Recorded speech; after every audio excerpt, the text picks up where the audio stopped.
Vamos a hablar del edificio para la Universidad de Vigo en el Berbés. Esta es una imagen de la ría de Vigo, que se encuentra cosida al este por el Puente de Rande y protegida al oeste por las Islas Cíes. Es una ría muy propicia para la pesca y en una de sus riberas se encuentra el Berbés, que es el primer pueblo de pescadores de Vigo. La imagen, el caserío de la zona y esa superficie ganada al mar en la que se encuentran los muelles de carga y descarga y la dársena de transatlánticos, cruzada por esta especie de autopista que a veces aparece en superficie y otras veces enterrada. Ya queda poco de esta imagen coloreada en la que vemos las casitas y estas barcas de pescadores balleneros que utilizaban los pescadores y que guardaban en estas edificaciones, que por eso tienen esta forma tan característica, con esos arcos en la planta baja a modo de soportales, tenían en la planta superior la vivienda que se remataba con una solana que miraba al mar. Esto es como ha ido evolucionando esa ribera del Berbés a lo largo de los años y esto es lo que nosotros nos encontramos. Si bien es cierto que la operación de abrir Vigo al mar está muy bien, el recuerdo entre lo que había y lo que hay ahora nos dice que la relación con el paisaje y con el territorio en esta zona se ha perdido. La Universidad de Vigo se instaló en unos terrenos alejados de la ciudad que se encuentran como a unos 10 kilómetros y ahí tiene todas sus dotaciones. De manera que si la universidad quería hacer algún acto en el centro, pues no tenía ninguna edificación y además los ciudadanos se negaban a trasladarse hasta el campus para cualquier cosa. Entonces la universidad tuvo la oportunidad de hacerse con estas tres edificaciones mediante una concesión, un convenio, y convocó un concurso con un programa en el que incluía el despacho del rector y la zona de lenguas y un montón de espacios flexibles y polivalentes. Previamente a esta concesión había habido una licencia y se había vaciado el interior de la edificación, que prácticamente no tenía ningún valor, se conservaba parte de la fachada de piedra y la primera crujía con los soportales. La parte trasera de la parcela tiene un gran desnivel de aproximadamente 3 plantas en contacto con el acantilado posterior. Y este es el alzado donde nos toca actuar, es la ribera del Berbés, conserva bastante interés con esos soportales en planta baja y alguna que otra solaina en planta primera. Esta es una imagen del concurso.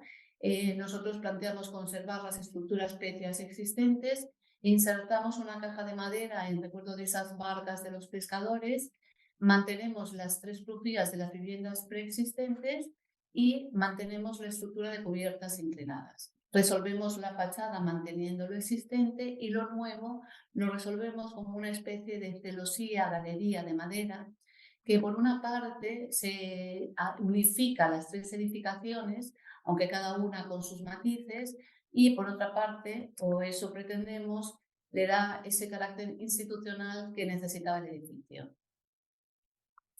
De esta manera, esa celosía es imagen, es estructura y también es protección solar en colaboración con unos estores automatizados. Establecemos 3 criterios de intervención en las fachadas exteriores. En la primera, rehabilitamos los morteros existentes que tienen incrustados unos azulejos coloreados. En la intermedia, reforzamos la cornisa y la sustituimos por una de piedra semejante a la que había. Y en la tercera edificación reestructuramos la fachada utilizando las piezas existentes. Bueno, el esquema de funcionamiento del edificio es muy sencillo. Como decía Elizabeth, se reproducen las 3 crujías previas existentes. La más pequeña de ellas la dedicamos al núcleo de comunicaciones auxiliar, el ascensor, las zonas de servicio y de conductos de instalaciones, de tal forma que las otras 2 más alargadas pues quedan libres y tienen un uso como más flexible, ¿no? En la planta baja vemos los portales preexistentes y cómo hacia el fondo, bueno, pues vamos construyendo un nuevo edificio manteniendo esa huella de lo preexistente, ¿no? Esta es la planta baja. vamos a ver unas fotos del proceso constructivo de esta zona, ¿no? Con los restos de los arcos de piedra y cómo se ve la huella del acantilado previo atrás y esas edificaciones que lo cabalgan, y cómo nosotros, bueno, en esta planta baja y primera al fondo vamos hormigonando, creciendo con hormigón sobre este acantilado, eh, generando estas gradas que van a formar parte también de la comunicación del edificio, ¿no? Y cómo ya con la aparición de la estructura de madera, bueno, pues se van generando estos espacios en el cual vaciamos fundamentalmente la zona central, donde está el núcleo de escaleras principales, y donde en el futuro o en este presente ya caerá la luz desde los lucernarios centrales, ¿no? Se recuperan algún pequeño elemento como la lareira, la chimenea que vemos al fondo, y ya vemos el contraste o el diálogo del edificio entre el hormigón previo, parte de la piedra y la madera de la caja que se inserta, ¿no? Bueno, algunos pequeños detalles de cómo se apoyan estas vigas en los pilares de hormigón, se mantienen algunas huellas de los restos de piedra originales, y cómo vamos ascendiendo hacia esa luz que empezamos a intuir en el fondo, ¿no? Todavía estamos por debajo del nivel del terreno aquí en esta parte trasera. En la planta primera se ve quizás un poco más claramente este esquema en tres partes. Ya apreciamos claramente toda la zona auxiliar con la escalera de emergencias, el ascensor, los aseos y los patinillos, y el resto es un espacio pues, ligeramente flexible, que en esta primera planta, correspondiéndose con los antiguos balcones, pues tiene la zona del despacho institucional del rector, una sala de reuniones y una sala de espera, ¿no? El espacio que vemos aquí desde la parte del fondo hacia la fachada por la que hemos entrado, y bueno, y cómo se van generando pequeños huellas o detalles o algunos huecos, bueno, pues que nos permiten adaptarnos a parte de las preexistencias, ¿no? Esta zona de reunión o de espera de la que hablábamos antes, que ahora es puntualmente sala de prensa, donde presentan parte de los proyectos de la universidad, y cómo incluso las propias contras pues también forman parte de este sistema estructural de muros de CLT, ¿no? Y alcanzan pues, como este espesor que cuando se cierran pues consolidan más esa caja, ¿no? Ya desde la primera planta hacia ese vacío central, y empezamos a subir hacia las plantas superiores. Se sigue manteniendo el sistema estructural con vigas de madera laminada, muros de contralaminada y forjados también de madera contralaminada.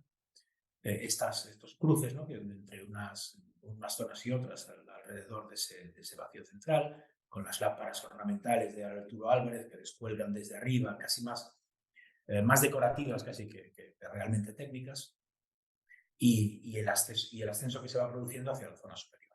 Estamos en la planta segunda, veis que se sigue manteniendo esta estructura en tres partes. En todo el perímetro que se aprecia aquí dibujado en negro, son muros de CLT de madera contralaminada de arriba abajo, de 120 milímetros, y la zona central, sin embargo, se resuelve con pilares de madera laminada de 240 milímetros, ¿no? Entonces, genera esa viga central que nos permite que sea permeable todo este espacio central. Sin embargo, la crujía auxiliar, donde está la escalera de emergencia y los aseos, sí que sigue manteniéndose con estos muros de madera contralaminada, ¿no? Aquí en esta imagen, bueno, veis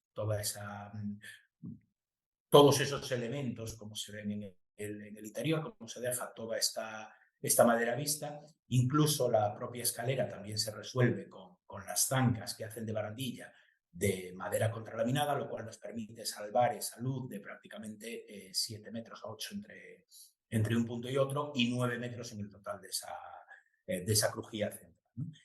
Sobre estos forjados de madera contralaminada simplemente se coloca un suelo flotante de PVC sobre una tarima de madera, ¿no? Lo cual mejora bastante la acústica y la sensación, la atmósfera del propio edificio, ¿no?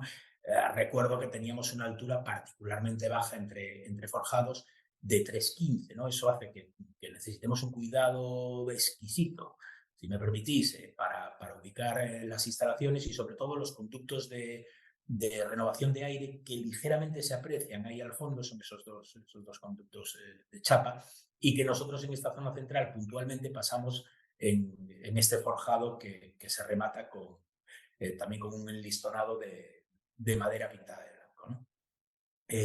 Al fondo, todavía en esta planta, se mantienen los restos de ese pequeño acantilado previo, y en algunas de las aulas, las que ya estaban, ya desde el principio se consolidan como aulas, pues recurrimos a un falso techo acústico de madera ranurada, sobrepuesto al propio forjado también de madera, ¿no? Aquí vemos detalles de esos encuentros, o de esta zona central con el falso techo de listones de madera, y cómo puntualmente aparecen algunas de las instalaciones, sobre todo las de conducción de aire, y bueno, las evidentes de iluminación, que también son colgadas. Vemos al fondo unos armarios con unas rejillas donde se ubican los fan coils que acondicionan térmicamente el edificio, ¿no? Las mamparas, algunas de ellas puntuales, como estas entre despachos, se resuelven con vidrio laminado de arriba abajo, o los espacios se dejan más libres a la espera de futuros usos, ¿no? Vamos viendo diferentes imágenes de estas zonas, y cómo vamos ascendiendo ya hasta la última planta. Esta es la planta tercera, que aquí está dibujada con un esquema de coworking, que era, bueno, el uso inicial que le pretendían dar, pero que ahora se ha convertido prácticamente en una sala de exposiciones, ¿no? Aquí veis uno de esos armarios integrados en los muros de CLT, donde se ubican los fancoils, y ya en la última planta se dejan vistas al interior toda la estructura de las cubiertas. La cubierta tiene bueno, de nuevo en el perímetro, los muros de CLT, en el centro las vigas de madera laminada, y luego se resuelve con estas viguetas también de madera laminada, ligeramente blanqueadas, y por encima de ellas un doble tablero, el primero ranurado de tabla, colocado en un sentido, y sobre él paneles de OSB, de tal forma que ejercen como de diafragma, arriostrando toda esta cubierta. Sobre estos tableros ya se coloca directamente el aislamiento de lana de roca y la cubierta de zinc, ¿no?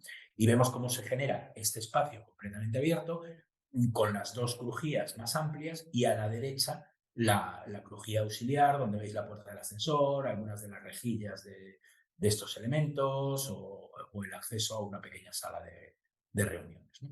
Entonces, la fachada principal, donde vemos la celosía que veíamos desde el exterior, ¿no? Que matiza de alguna forma sobre todo el impacto solar en esta fachada de poniente, pero al ser perpendicular a la fachada, pues nos permite las vistas del puerto y de la ría de Vigo, ¿no?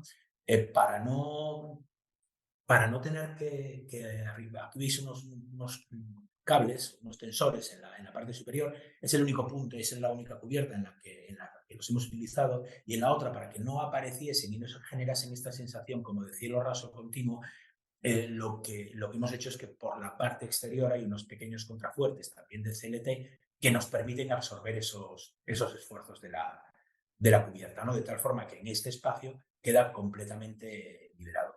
Y ahí en el centro pues, se aprecia los lucernarios centrales, que sobre todo, bueno, o sea, por un lado nos permiten meter luz en este fondo edificado, que es de casi 30 metros, y iluminar sobre todo esa zona central donde están las escaleras, ¿no? Vemos aquí algunas de esas imágenes ya de la zona final, de la fachada interior, ¿no? Como el muro de hormigón se va adaptando ahí a la medianera, y cómo va apareciendo ya esta última zona, ¿no? En la sección constructiva vemos en granate los soportales previos, y cómo el edificio asume ese desnivel tan exagerado con el fondo, prácticamente hace que la planta baja y la primera sean sótanos, incluso la segunda y la tercera están por debajo del nivel de la terraza del edificio posterior, ¿no? Bueno, aquí todo como resumido ese sistema estructural.